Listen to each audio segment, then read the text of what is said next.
There is a place on this planet where if you stood alone, the closest humans to you would not be on land, not on a ship, not even in an airplane. They would be orbiting above your head in space.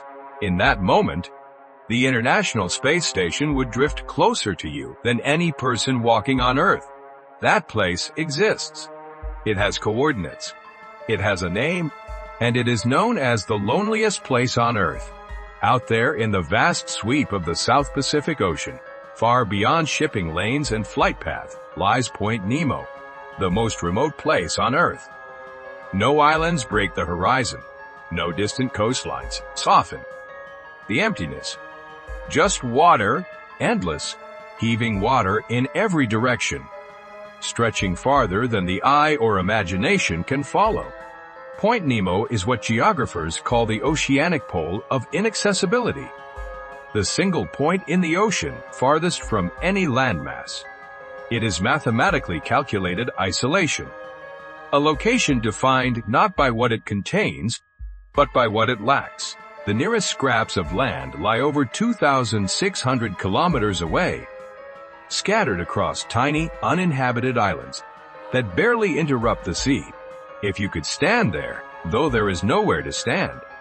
The nearest land would be Ducie Island to the north, Motu Nui near Easter Island to the northeast, and Mahur Island off Antarctica to the south. Each one remote in its own right, each one still impossibly far. Together, they form a triangle of absence, and at its center floats Point Nemo. The ocean here feels different. The swells are long and patient, rolling under a sky so wide it seems to bend. There are no birds circling overhead, no drifting debris, no engine noise in the distance. Even the usual rhythm of maritime life feels suspended.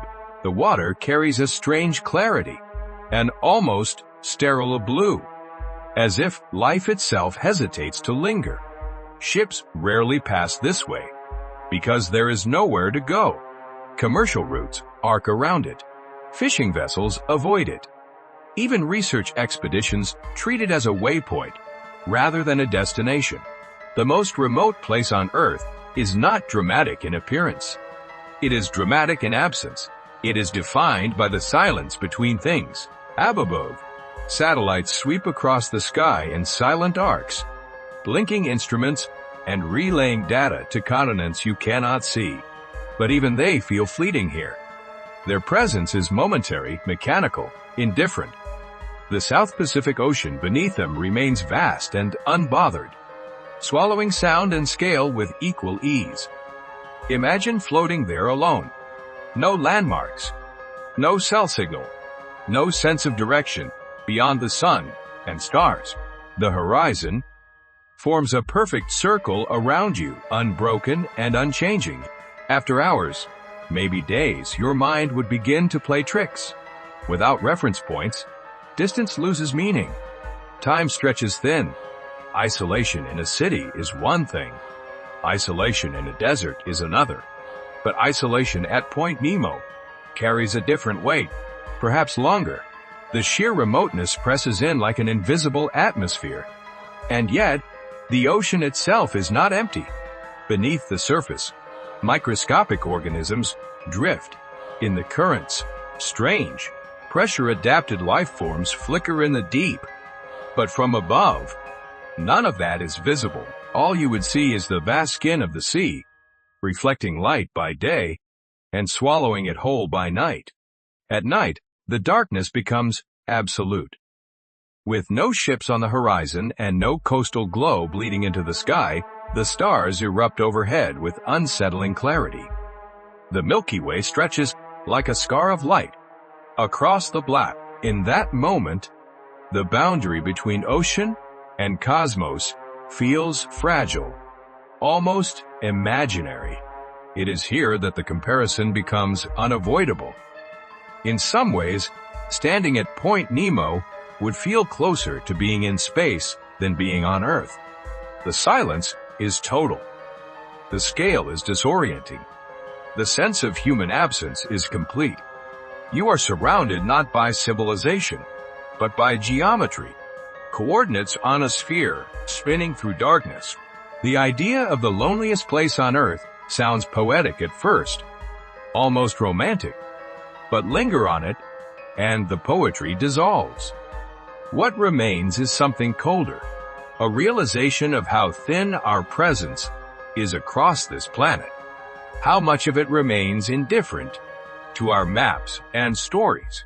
And yet, despite its emptiness, something does happen here. Not often, not loudly, but above this quiet stretch of the South Pacific Ocean, objects sometimes fall from the sky. Pieces of human ambition returning home. They descend toward the oceanic pole of inaccessibility for a reason. And that reason is stranger than you think. It is why, when a spacecraft has finished its final orbit and no longer serves a purpose among the stars, its last journey is often aimed toward this empty stretch of the South Pacific Ocean, where nothing waits to be harmed, and almost no one will ever witness its return. Space agencies know this place well. They do not speak of it with drama, only with quiet calculation. When satellites grow old, when fuel runs low, when orbit begins to decay, engineers guide them downward, in controlled re-entries, steering them toward the oceanic pole of inaccessibility, the loneliest place on Earth, as if sending them home to a distant, silent harbor. From orbit, the most remote place on Earth is just a patch of blue on a rotating globe. But to those calculating trajectories, it is a target defined by absence. No cities beneath it. No shipping lanes dense with traffic. No aircraft corridors cutting through the sky. Only water wide enough to absorb the fall.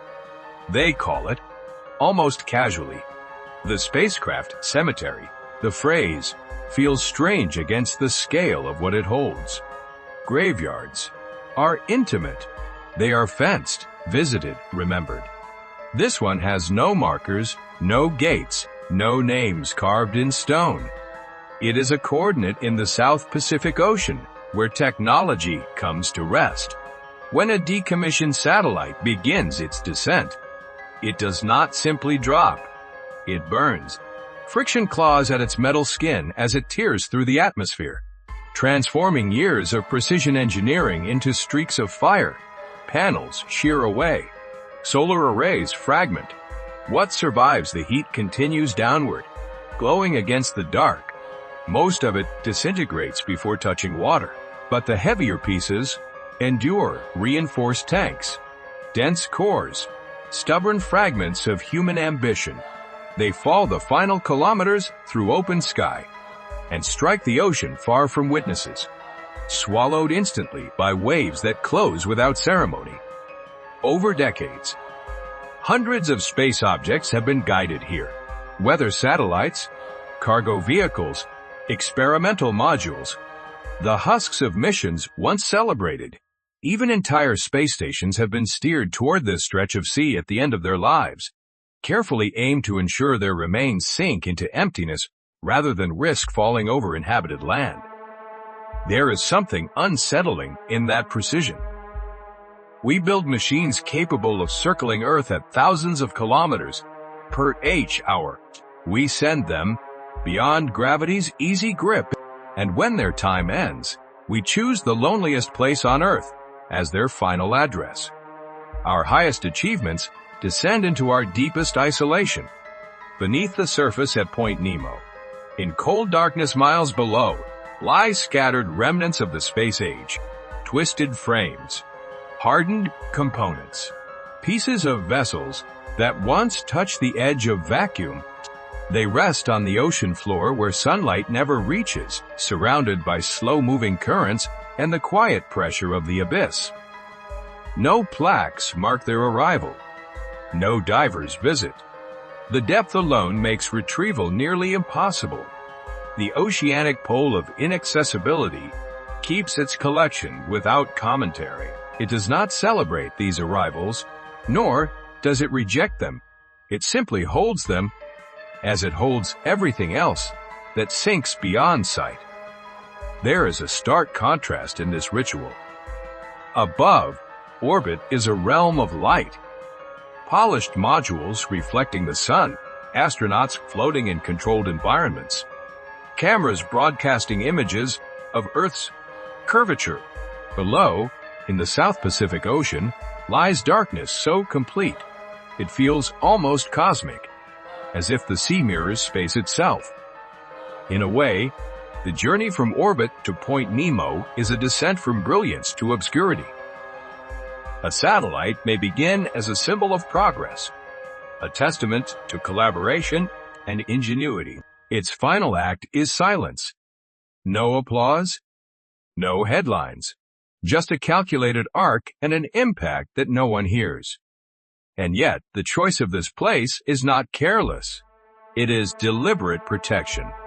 By directing falling spacecraft to the most remote place on Earth, agencies ensure that villages remain safe, that ships are untouched, that skies above cities stay clear.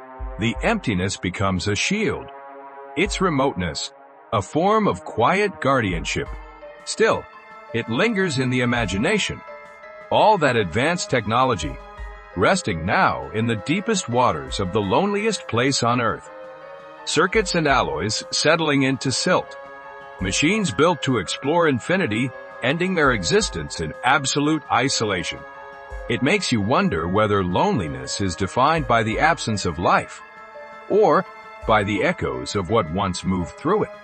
And whether, beneath those waves, Point Nemo is not empty at all, but quietly crowded with the forgotten traces of us.